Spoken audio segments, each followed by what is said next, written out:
healthy eating को बारेमा तपाईलाई जानकारी दिन चाहन्छु हैन मेबी मोस्ट अफ यु तपाईले यो कति कुरा थाहा छ जस्तो पनि लाग्छ होला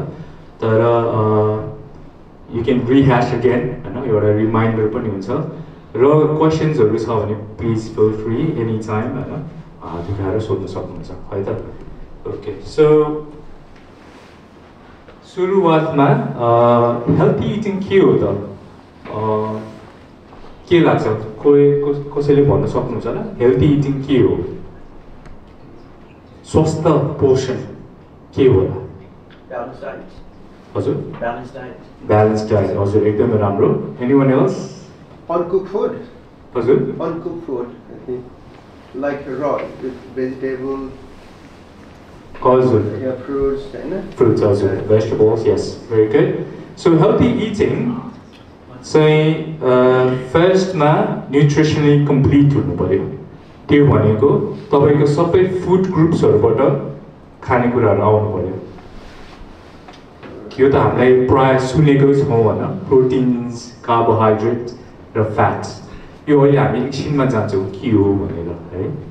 सो न्युट्रिसनली कम्प्लिट भनेपछि यो तीनटा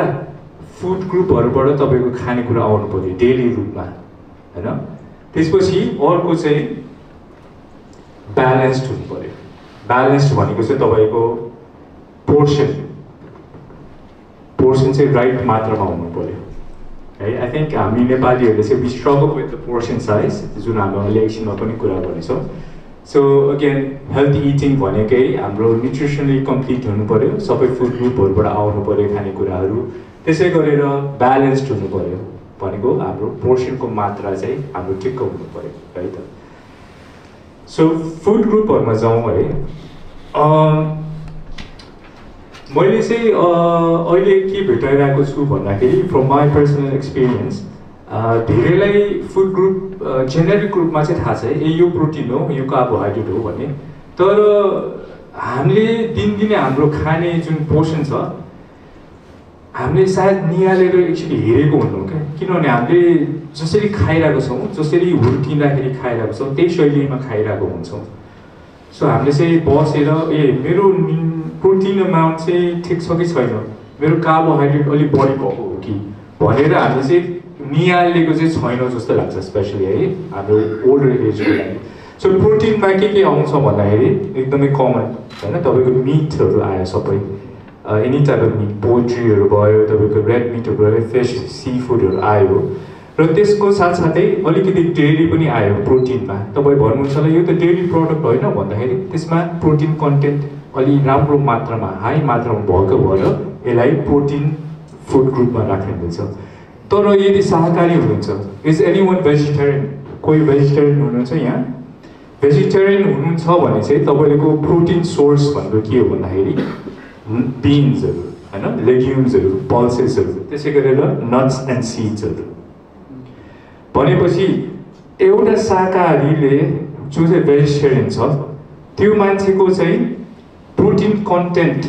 मासु खानुभन्दा चाहिँ कम हुन्छ है तर उसले चाहिँ कसरी मिलाउन सकिन्छ भने मिक्स गर्नुपर्छ क्या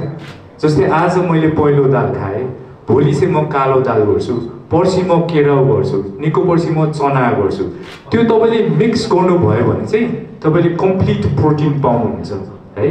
सो कतै तपाईँले सुन्नु होला ए भेजिटेरियनले त खासै मासु खाए जस्तो कम्प्लिट प्रोटिन पाउँदैन भने सुन्नुहुन्छ होला विच इज राइट तर त्यसलाई फिक्स गर्ने तरिका चाहिँ तपाईँले मिक्स गर्नुपर्ने हुन्छ है तपाईँले दालहरू गेडागुडीहरू चाहिँ मिक्स गर्नुभयो भने बल्ल कम्प्लिट प्रोटिन पाउनु त्यसपछि तपाईँको फ्रुट्स एन्ड भेजिटेबल्समा aim for the rainbow variety भनेको चाहिँ तपाईँले भेराइटी खानु पर्यो होइन विभिन्न प्रकारको मिक्स गर्नुभयो भने चाहिँ तपाईँको भिटामिन्स मिनरल्स र फाइबरहरू चाहिँ सबै पाउने भयो है भिटामिन्स र मिनरल्स त हामीलाई सबैलाई थाहा नै छ चाहिने चिज हो तर फाइबरले के गर्छ होला कसैले भन्न सक्नुहुन्छ फाइबर हाम्रो लागि किन राम्रो हजुर डाइजेसनको लागि फाइबरले चाहिँ के गर्छ भन्दाखेरि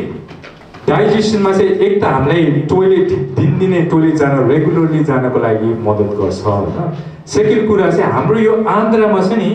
ब्याक्टेरियाहरू हुन्छ क्या राम्रो नराम्रो अनि त्यो राम्रो ब्याक्टेरियाको खाना भनेकै फाइबर हो बुझ्नुभयो तपाईँको आन्द्रा स्वस्थ राम्रो राख्नलाई चाहिँ फाइबर चाहिन्छ किनभने त्यो कीटाणुहरू छ नि ब्याक्टेरियाहरू फाइबर आउने बित्तिकै त्यो फिड अन फाइबर अनि तपाईँको गट हेल्दी हुन्छ गट लाइनिङ हेल्दी हुन्छ तपाईँको होइन अब यो एसिड रिफ्लक्स भनिन्छ आइबिएस भनिन्छ आइबिडी यो सबै तपाईँको गट लाइनिङ खराब भएर सुरु भएको त्यसरी सो गट लाइनिङ हाम्रो पेटको आन्द्राको लाइनिङलाई हेल्दी राख्नको लागि चाहिँ फाइबर एकदमै जरुरी छ फाइबर केमा पाउँछ भने चाहिँ यो चिजहरूमा